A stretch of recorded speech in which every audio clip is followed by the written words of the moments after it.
Okay. So we started, where is it?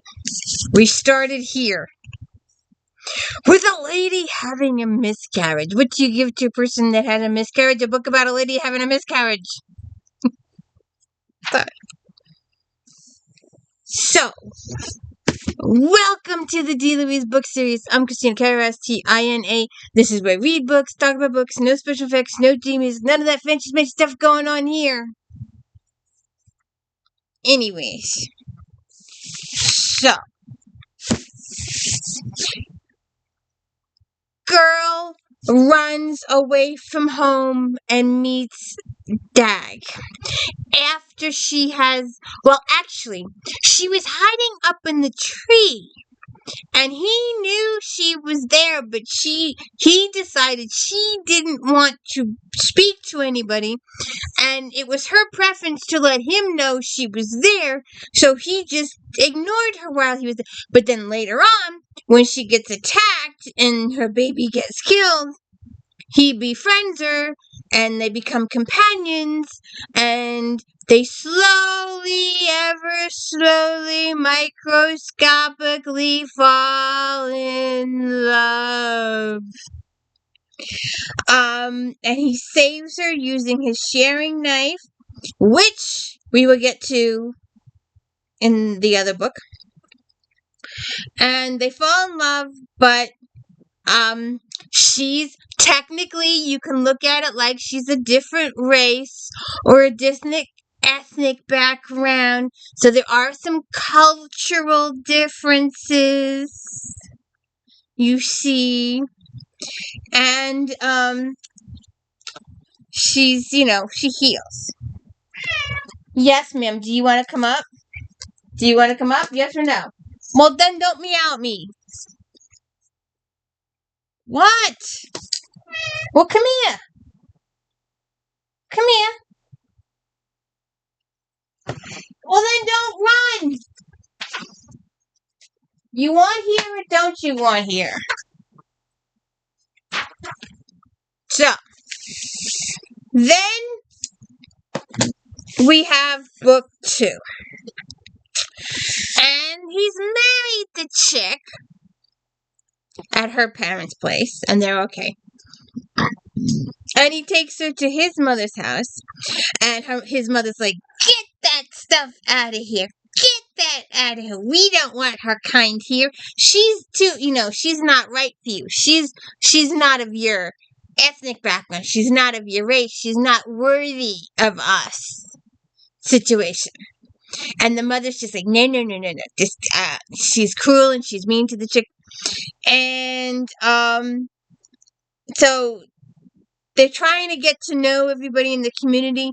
Maybe somehow gather support from the community, from his, the neighborhood neighbors. So then,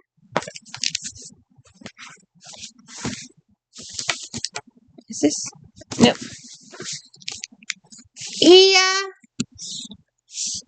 He shares, was it the last one? It's one of these. They go on a journey and they travel south by river and a diverse companions, and he reveals his knife ceremony. I think this is the one. And everybody's like, "What are you doing? You're revealing this sacred thing." And they go to new communities, gather new friends, and their journey continues. So then we have book 4. And shall we just do a little bit of it? Let's see. The Drowned Town Day market was full in spate. Fawn's nostrils fled at the strong smells, fish, clams, critters with twitching legs like giant crawdads packed in seaweed. frying funnel cakes, boiled crabs, dried fruits, etc., etc., etc., etc., etc., etc. The society, the South, the sun. Fawn shook her basket up her arms, nudged her companion Remo, and pointed. Look, there are some new lake walkers here this morning. At the under end of the square, where all the bigger animals were displayed by their hopeful owners, 2 women and men tended a string of dozen lake horses. 3 all wore lake walker dress, riding trousers, sturdy boots, shirts, leather vests, jackets. No different in kind from the farmers around them, yet somehow distinctive. I suppose you want to go to talk to them. Of course. Fawn dragged him toward the far end of the market. The man pulled a horse out of the string and held it for a farmer, who bent and ran his hands over its legs. The 2 young women looked toward Fawn and Remo as they approached. Their eyes widened a bit at Remo, whose height, clothes, and long black braid also proclaimed him a lake walker patroller. Did their ground sense reach out to touch the stranger kinsmen, or did they keep them closed against the painful ground noise of the surrounding farmers?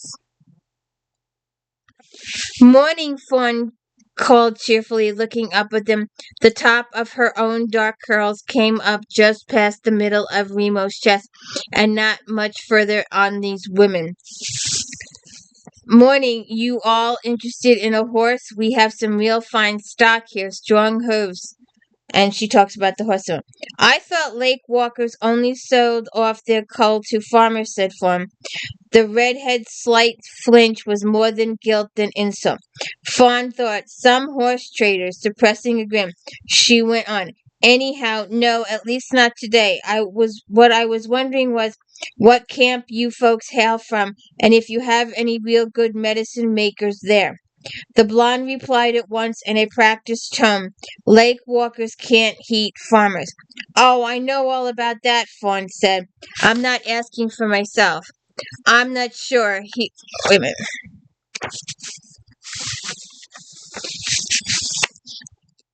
No, I'm not sick either. It's not for us. Are you 2 together? No, no, no. Fawn's a friend, the wife of a friend. We still can't help you. Medicine makers can't fool with farmers.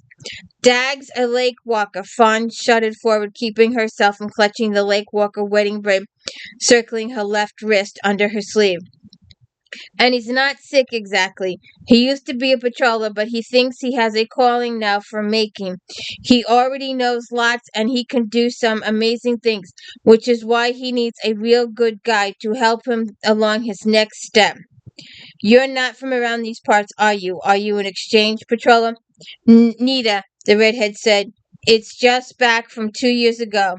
Exchange patrolling Lucia. You don't have to tell everyone we meet, Tiva. No, I'm not exchanging exactly. We've come down from Olina on a flatboat. Got here about a week back.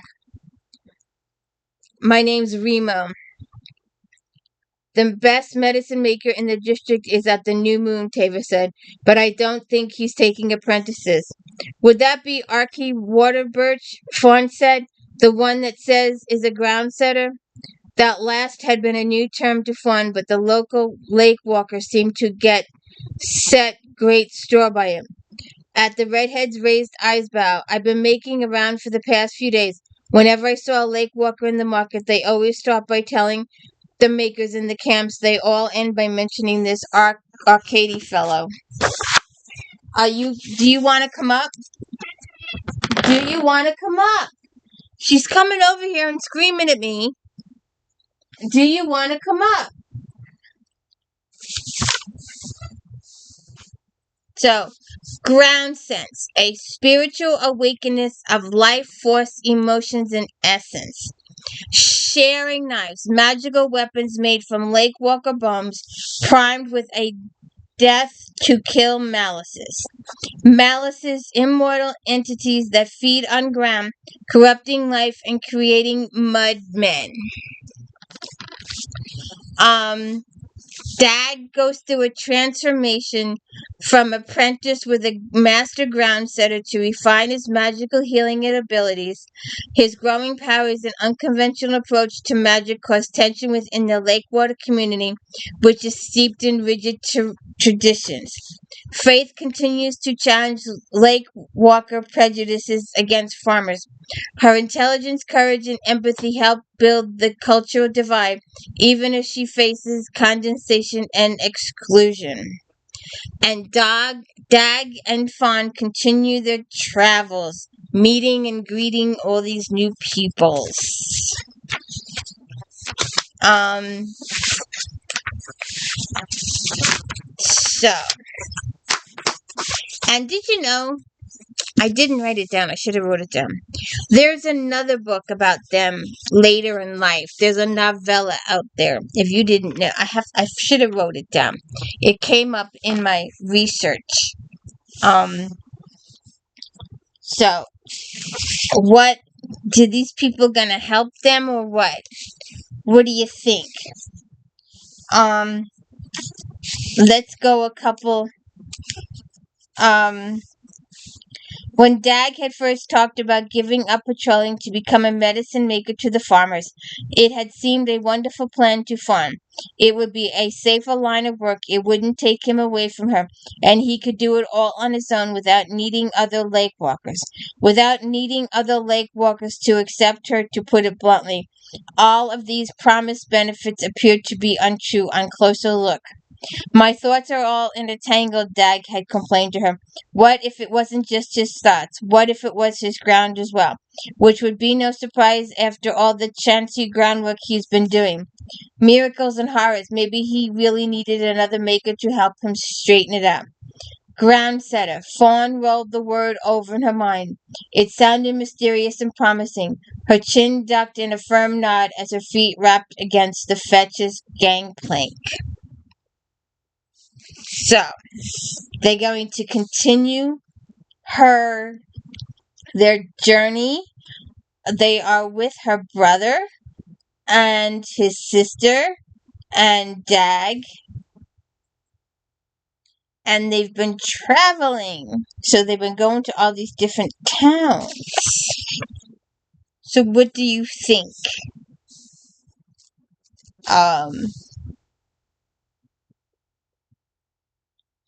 She's remembering the past? The clerk said to Dag, "Can I help you fellows find the room you're looking for? There's a marriage registration due next in this one, the Bluefield party." "Yes, we're part of that patrol." He gave a nod toward Berry and Whit, who propped to their feet, smiling nervously.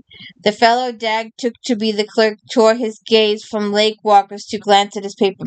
"White, Smith, Bluefield, and Berry Clear Creek? They call me Whit. I'm Clerk Baker Bunn," the clerk said, who shook Whit's hand, and after a brief glance at Fawn, "Miss Clear Creek, how do you do? Right, we come in. Do you have your principal witnesses?" "Yes. This here's my Uncle Bo, and that's my brother Hawthorne. And this is my sister Whit and her husband Dag. I'm sorry, I thought you were a lake walker." "Wait, you are a lake walker?" Whit raised his voice to the endless spate of questions. "And these are Hod, Remo Bar, all friends and boat hands from the fetch, which is Barry's flat boat out of Clear Creek. Lena, see, they'll sign as witnesses. She goes by Boss Berry down by the river."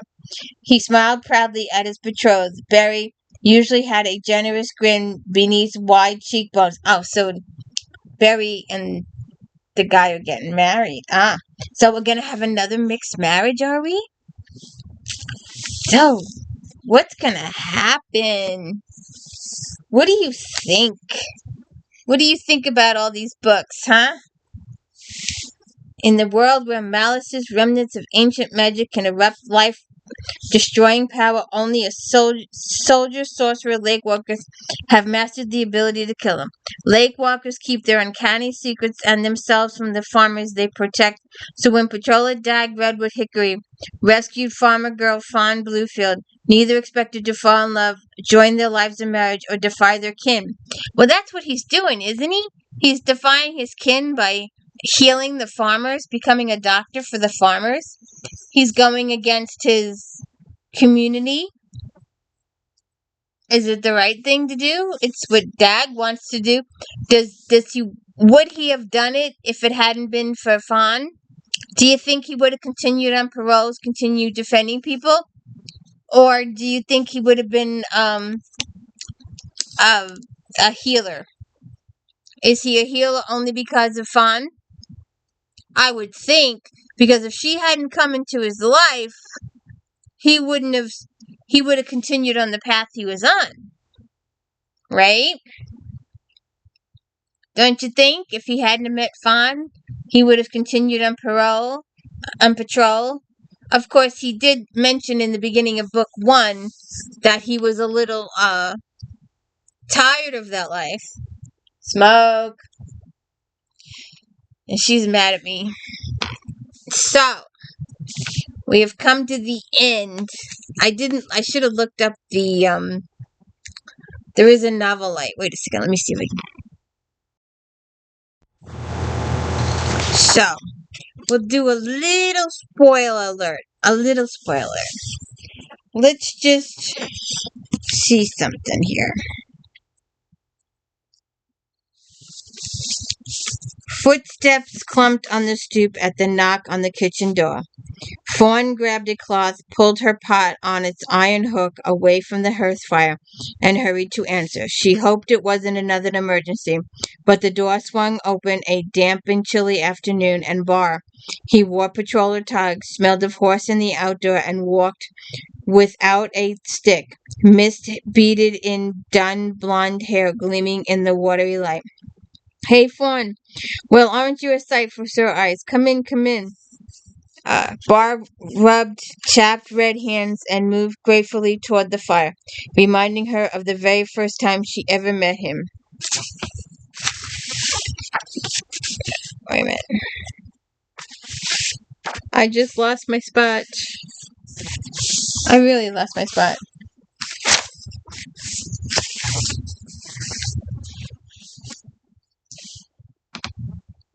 What are you cooking? Medicine. Oh, whoa, I thought it was dinner and was worried. Remember that blank book Hawthorne in Hood gave me back on my 19th birthday in Greymouth?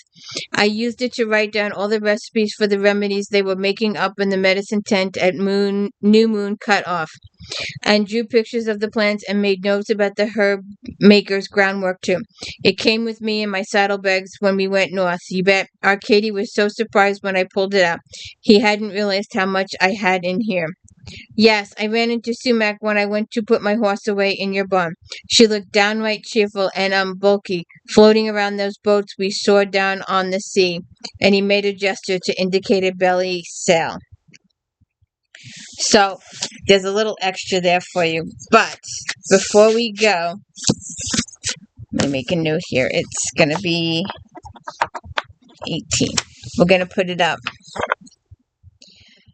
Years after the events of the Sharing Knife, Horizon, Luke Walker, Bar Fock Brush returns from 2 years of patrolling the wilds of Lucia, which he was doing there a little bit. He no longer the reckless teen we met in the original series. He's matured past his catches up with him when he learns that Lily, the daughter he fathered during a youthful affair with a farmer woman, has disappeared after being accused of a serious crime. Barr sets out to find Lily, confronting not only the physical dangers of the frontier, but also the emotional weight of his past decisions.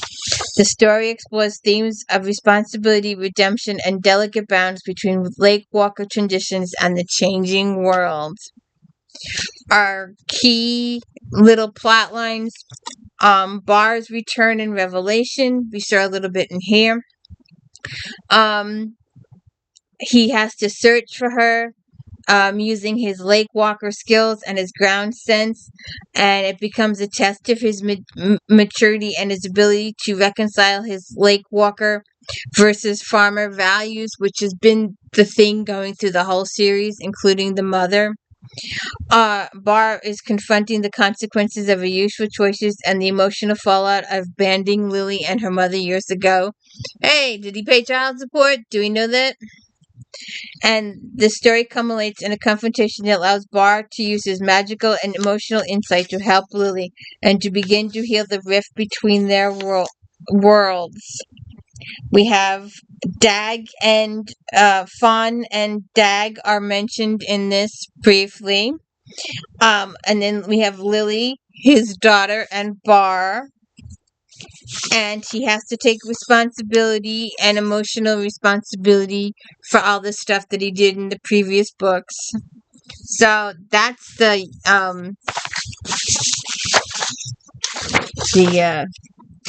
knife children. So what do you think? We'll go backwards. The Sherry Knife Horizon and the Passage and the Legacy, and we started with Beguilement. There you go. Oops. There are your 4 books.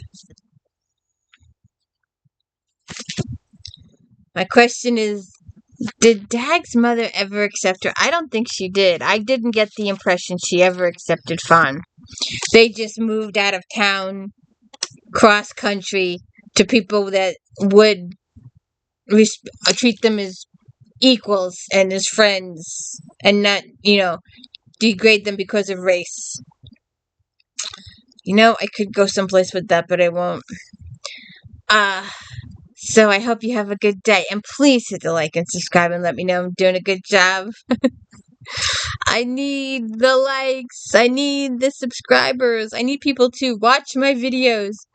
And hey, if you haven't watched If Then, please, LOIS book series If Then. There's like 90 videos out there. If you like vampires, or if you like detective, or for homicide, or forensics, or cozy mystery cooking, or cozy mystery Thanksgiving, or cozy mystery Christmas, or cozy mystery Lucky Charms, cozy mystery Valentines, men in kilts, pirates that make you swoon, romance for men. We did that a little while ago. There's so many out there. Before you go Googling those search engines, check my channel out first. I'm trying to, help you out with those search engines and be a little more specific. Oh, you like lawyers or black authors or Native American authors? There's all my videos out there.